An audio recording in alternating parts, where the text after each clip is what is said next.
Eh bien, nous sommes de retour. Et oui, au JLPP, nous sommes ensemble jusqu'à 18h34 minutes. Applaudissements, s'il vous plaît. On est très précis, hein, vous avez remarqué, le JLPP. Ça rigole pas. Je suis donc avec Léo Brière, qui est mentaliste, Exactement. qui fait un spectacle qui s'appelle Influence au théâtre La Boussole. Applaudissements donc pour Léo Brière. Et applaudissements également pour David Tyson, en français Merci. David Nathanson. Nathanson, ouais. Le nazi et le barbier, c'est ça? Exactement, à la manufacture À des la abbesses. manufacture des abbesses. Applaudissements, s'il vous plaît. Merci. Bon, maintenant on va accueillir David, tu regardes ta place. Ça marche. Ok, David, tu viens? Allez, Applaudissements pour David Nathanson, c'est ça? Nathanson ou Nathanson, même. Nathanson, c'est Ouais, à mieux. la française. À la française. Donc David, tu es là pour plein de choses en fait. Ouais, je suis là pour plein de choses, mais le nazi et le barbier principalement, mais d'autres Principalement, spectacles donc, qui ouais, sont en tournée. On Ouais. va d'abord parler du nazi et du barbier. Le nazi donc est le barbier. Le nazi et le barbier. C'est la manufacture des abbesses, Ouais. les jours, les heures. Alors, c'est du jeudi au samedi à 21h et le dimanche à 17h, et c'est jusqu'au 28 janvier, donc il reste 12 représentations. Ah bah donc faut y pas aller parce traîner. que c'est bien, faut pas Ouais. traîner, oui. Ah bah oui, 12 repas, t'as Ouais. bien compté C'est ça, 3 x David 4. Ouais. Ah oui, c'est vrai, tu étais bon de calcul mental, tout ça. Ok, bon, alors, c'est un truc de fou. Hein. Enfin, je ne l'ai pas vu, L'histoire, mais hein, oui, ouais. c'est un peu... Ouais. Alors, c'est une... en fait, c'est un roman au départ. C'est ça, c'est un roman D'après d'Edgar Edgar Ilsenrath. Insenrath, qui est un vieux Exactement. monsieur, maintenant tu m'as dit, il a Qui est quel un âge vieux monsieur qui a 90 ans. plus de 90 ans, ouais, D'accord. 90 ans passés, qui Oui. vit à Berlin. Voilà, la mise en scène est donc de Tatiana Werner. Comment tu l'as rencontrée? C'est une amie, on s'est rencontrés au cours D'accord. Florent il y a D'accord. quelques années maintenant. Alors, tu incarnes Max Schulz, Ouais, c'est Max ça, Schultz. qui est donc un anti-héros dans toute sa splendeur, non? Absolument, ouais. Un SS assassin de milliers de juifs. Tu es juif ashkénaze, je le précise quand même, Ouais, c'est moi-même important. je suis juif. Je ne sais Ouais. pas si c'est important, mais je le suis Oui. en tout Non, mais cas. c'est important par Ouais. rapport à la pièce et par rapport à ton personnage. quand Bah, même. en Ouais, tout cas, ouais. il y en a un certain nombre dans la pièce. D'accord. Donc Ouais. un SS assassin qui est donc de milliers de juifs qui, pour se sauver à la fin de la guerre, usurpe, plus encore que l'identité, la vie de son ami d'enfance, Itzik Fickenstein, qui est donc juif ashkénaze également, Voilà, exactement. qu'il a tué dans un camp polonais. C'est une horreur quand même. C'est une horreur, ouais. Comment tu oses jouer ça? J'ose jouer ça parce que le texte est génial. Mais bien sûr, Ouais. mais comment il a eu Ouais. l'idée de faire ça? Mais je sais D'écrire pas, ça. c'est un auteur particulier, Ilsenrath, qui écrit Oui. des trucs très, Oui. très étonnants à chaque fois. Oui. Et avec une Oui. idée de départ là qui est assez géniale de ce Bien ce sûr. Max Schultz, qui est, parce que ce que tu n'as pas dit, c'est qu'il est ami avec Itzik Finkelstein dans Bien son sûr. enfance. Il est comme son frère, quoi. Oui. Et puis, Si, à son ami d'enfance, je Voilà, l'ai dit. ouais, ouais. Oui, Bon, oui. donc tu l'as dit, donc Oui, tu as oui. tout dit. Donc Tu n'écoutes pas quand je parle, quoi, David. Je sais pas, non, Oui. mais je pensais à la suite. Oui. Alors la suite, comble de l'ironie, Ouais. Max Schulz, que tu interprètes, devient par la suite un sioniste fanatique, héros de l'indépendance d'Israël. Voilà, Alors ouais. comment on peut passer de SS qui assassine des juifs à un sioniste? C'est un type qui s'adapte à toutes les situations. Ah bah pour le moins, oui.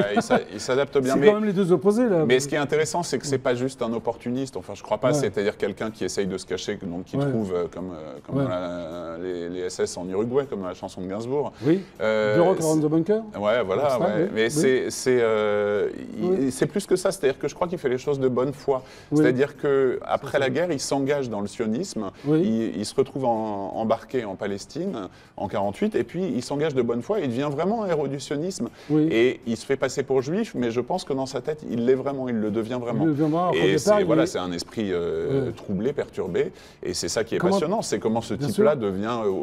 Comment ce type, qui est un type Ouais. assez exemplaire dans son enfance, devient monstrueux. Et puis il redevient un héros. Enfin, c'est Comment tu assez arrives à fa- jouer ce personnage?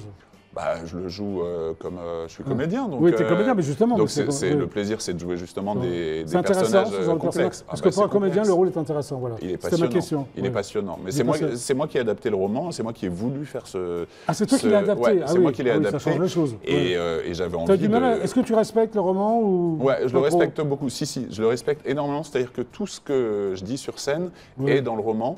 En revanche, j'ai beaucoup coupé parce que le roman est un bouquin de 500 pages et que, Oui, ce serait trop voilà, long que sur scène. sinon j'en ferais des heures et Est-ce que des tu as heures. rencontré l'auteur? Ouais, je l'ai croisé.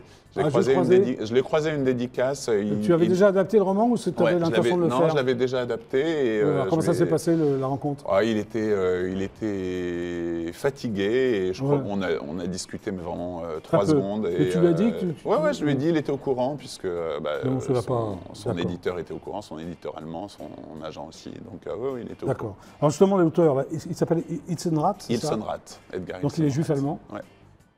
Il est déporté à 15 ans dans un ghetto roumain. Ouais. Ça, c'est un truc de fou. Il survit et émigre en Palestine. Ouais, C'est alors ça c'est-à-dire qu'il a eu un parcours assez chaotique. Il est allé Il débarque après à New York. Voilà, il est allé en Israël. Ouais. Il a pas aimé, d'après ce qu'il raconte. Oui. Il est allé aux États-Unis, à New York. Là, il a écrit.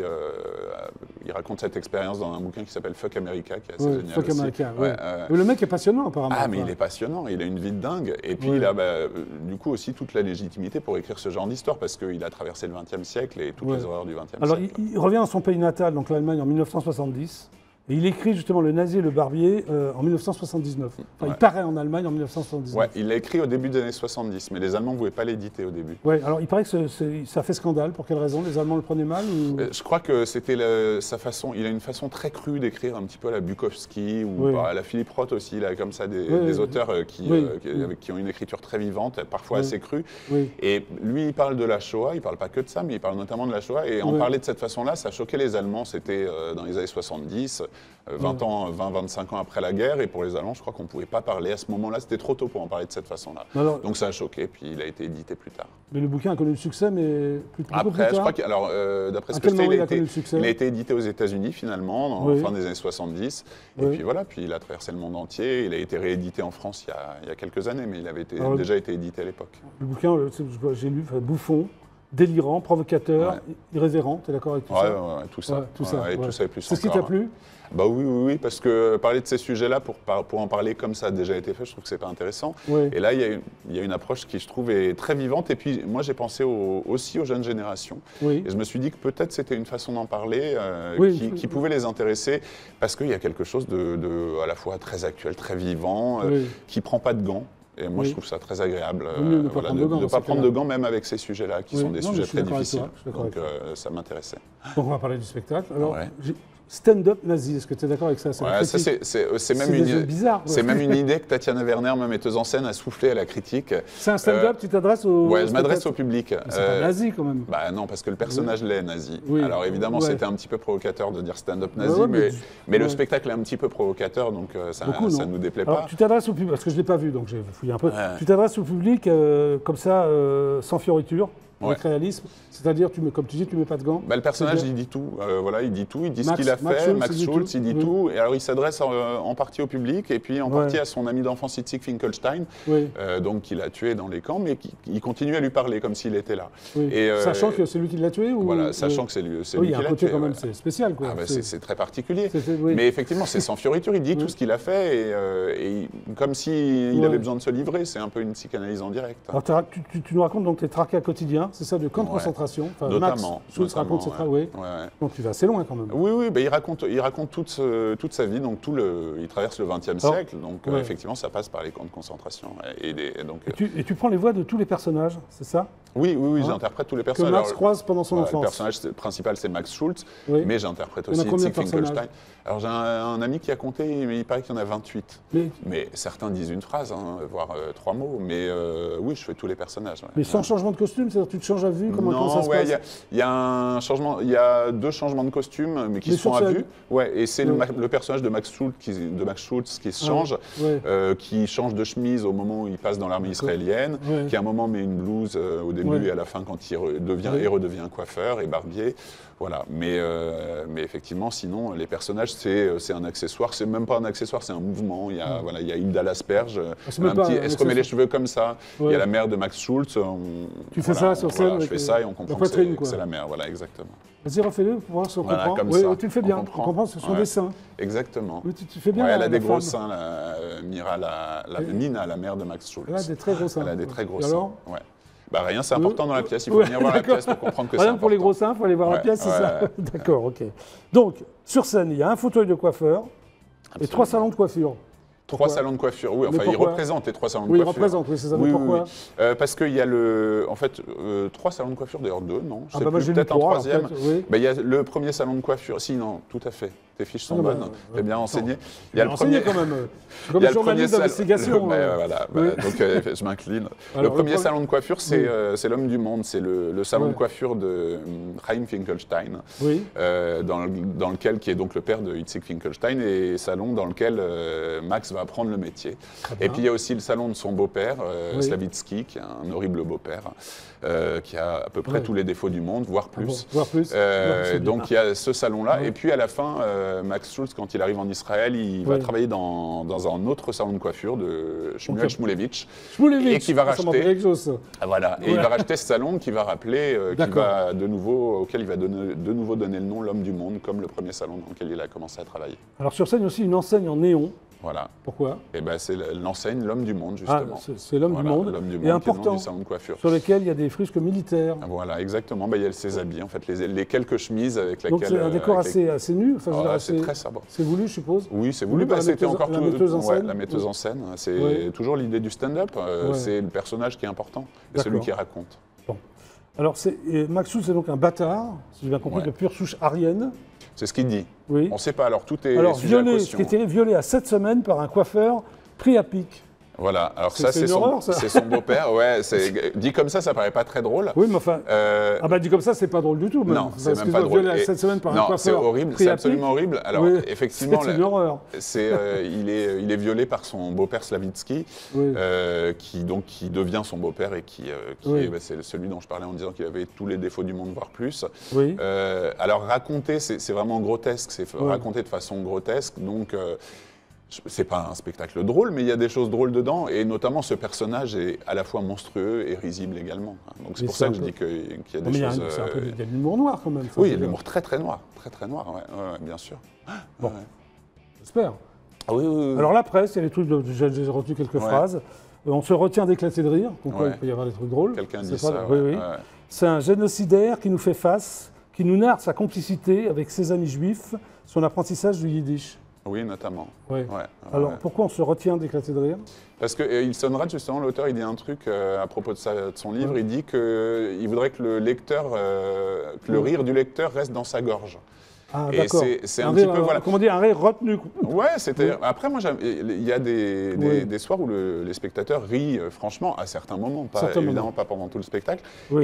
Et j'aime assez quand ça réagit comme ça. Mais c'est vrai que souvent, il y a un rire qui vient et puis on est gêné d'avoir ce rire parce que c'est des situations absolument horribles. Mais je trouve que le fait de rire de ces situations horribles, ça fait qu'on se pose des questions et on se demande aussi pourquoi on est capable de rire de ça et quelle est notre part de monstruosité aussi, parce que Max Schulz, il est monstrueux, mais il pourrait être un peu chacun de nous aussi. Ça rappelle aussi les contes de la folie ordinaire de Charles Bukowski. Ouais, parce que dans l'écriture, ça fait penser à Bukowski, parce que c'est très cru. Parce qu'Ilsenrath, il parle beaucoup de sexe. Voilà. Alors, il y a un extrait du bouquin aussi que j'ai vu, alors je ne sais pas, c'est un antisémite, c'est comme un cancéreux, à un stade trop avancé, ça ne sert à rien d'opérer. Ouais. Tu es d'accord avec ça? Bah oui. Ouais. Moi aussi. Rien à dire de plus. Alors tu dis, toi, dans le Nazi et le Barbier, nous avons affaire à des personnages très dessinés à la limite de la caricature. Oui, c'est vrai. Le beau-père Slavitsky dont je parle, c'est vraiment une caricature dont on raconte qu'il a pas trop sur scène, toi, qu'il a une bite d'1 mètre, qui lui arrive jusqu'au genou. Ah bon, d'accord. Ouais, voilà. On a le droit de dire bite à idée. T'as pas le droit, mais tu l'as dit 2 fois déjà, bite. Moi j'ai dit 1 fois, donc ça fait 3. Voilà. Bon, donc il a une grande bite. Ça fait 4. Et grosse aussi. Oui, d'accord. Et voilà, non, il est caricatural. La mère de Max Schulz est caricaturale également. Il raconte qu'elle ressemble à un tonneau de bière monté sur des échasses. Ah oui, les gens ça très fait rire. Oui, voilà. Okay. Donc c'est très caricatural, ce qui permet le rire aussi. Bien sûr. Alors, tes projets de faire les Fables de La Fontaine? Non, alors ça, c'est avec plus un projet. C'est fini? On le joue encore un petit peu, mais on l'a beaucoup joué. D'accord, ok. D'accord. C'est un ancien projet. Parle-moi du journal de bord des Schulz, c'est quoi? Des Sefshkenaz. Des Sefshkenaz, c'est quoi? C'est le mélange de Séfarade et Ashkenaz? Oui, exactement. C'est un gag, non, mais c'est un gag. C'est drôle que tu parles de ça. Oui. Mais Chantal, si tu nous regardes, voilà. Bon, Chantal, je ne sais pas qui c'est, mais elle regarde le GLPP. La France entière regarde le GLPP. Alors Chantal, je m'adresse à toi. Donc Chantal, c'est ma collègue des Sefshkenaz. C'est quoi? Non, on a créé un faux groupe qui fait des reprises. Voilà, et on a imaginé, parce que je fais souvent le Festival d'Avignon avec mes spectacles, et donc on a tenu le journal des Sefshkenaz. Les Sefshkenaz venaient, c'est un groupe américain, c'est un frère et une sœur. Lui est Ashkenaz, elle est séfarade. Oui, voilà. C'est drôle. Et donc ils étaient avec nous à Avignon et on raconte leurs aventures à Avignon. Alors tu fais plein d'autres spectacles, d'autres vies que la mienne, d'Emmanuel Carrère. Voilà. C'est en tournée, ça? Ouais, on le joue en tournée. Oui. C'est d'après le bouquin d'Emmanuel Carrère, qui est un magnifique bouquin, et j'espère que le spectacle... Et vous êtes combien là sur scène? Je suis tout seul également, comme dans Le Nazi et le Barbier. Pas à chaque fois, mais c'est un stand-up comme un protestant, là ou... Non, c'est moins stand-up, mais c'est un très très beau spectacle. Voilà, il y a aussi L'écorce des rêves, tu n'arrêtes pas. Et L'écorce des rêves, ça c'est un spectacle pour les enfants et pour tout le monde, en fait, un tout public. En tournée également ou à Paris? En tournée également, et que j'ai écrit et que je joue avec Camille Demour, qui est une jeune et formidable comédienne. Parfait. Donc le 27 janvier sur scène, il va se passer quelque chose après la représentation. Le 27 janvier, je joue Le Nazi et le Barbier comme tous les autres soirs, et il y a une association qui vient, qui s'appelle Parler en paix. Voilà, et à Parler en paix, on se réunit notamment, enfin pas moi je ne fais pas partie de l'association, mais pour apprendre l'hébreu et l'arabe, et puis pour essayer de se parler entre cultures. Donc je trouve ça formidable comme projet. Et Parler en paix, des membres de Parler en paix viendront le 27 janvier à la représentation du Nazi et du Barbier. Et on fera après une petite discussion, maintenant une petite discussion ensemble, voilà, pour parler de sujets et d'autres qui ont trait plus ou moins directement au spectacle et plus ou moins directement à Parler en paix et à essayer de parler entre juifs et arabes et au-delà, bien entendu.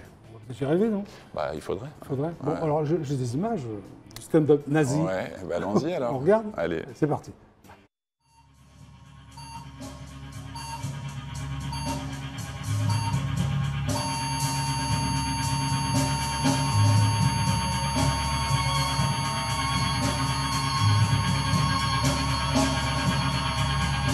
Cher Itzik, tu ne sais pas qui t'a abattu à l'époque, au camp de la Hauptwalde, parce que tu ne l'as pas vu, parce qu'il t'a pris par surprise, parce qu'il ne voulait pas que tu vois, et parce qu'il se tenait dans ton dos, à 2 pas derrière toi. Moi, Itzik Finkelstein, à l'époque encore Max Schultz, je n'ai jamais haï les juifs. Hein? Pourquoi j'ai tué? Ah, je ne sais pas pourquoi. Peut-être à cause des bâtons. Parce qu'avant d'en arriver là, il y a eu le bâton jaune et le bâton noir. Et chaque coup atterrissait sur mon derrière. Le derrière, qu'on appelle âme.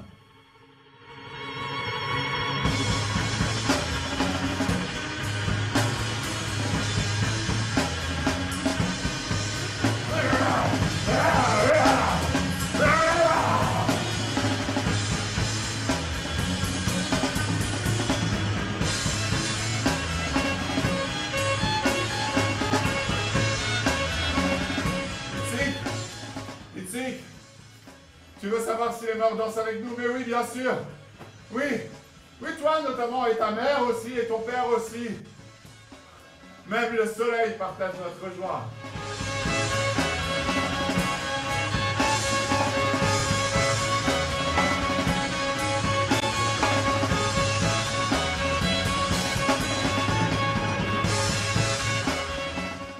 Elle pesait 2 tonnes.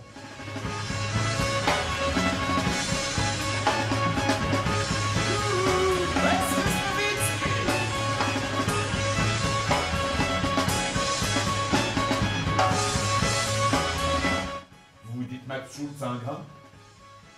Moi, tout ce que je veux, c'est vous raconter mon histoire, un fait après l'autre.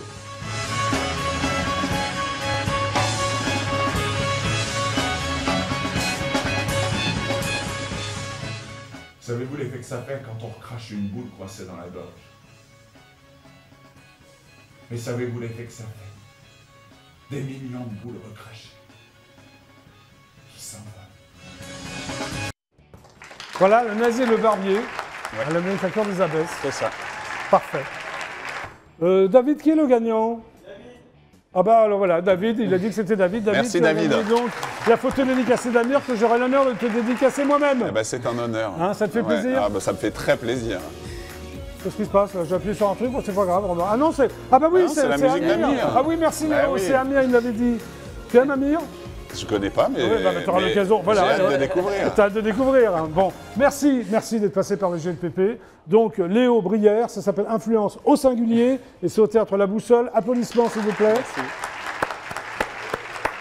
Et David Nathanson, on va le dire à la française, Le Nazi et le Barbier à la Manufacture des Abbesses. C'était donc le JLPP. On se retrouve demain à 17h30, pratiquement précise, on va dire. Hein. Okay. Allez, super, ciao. À demain, au revoir. Et merci pour Amir, hein, Léo. Salut, au revoir.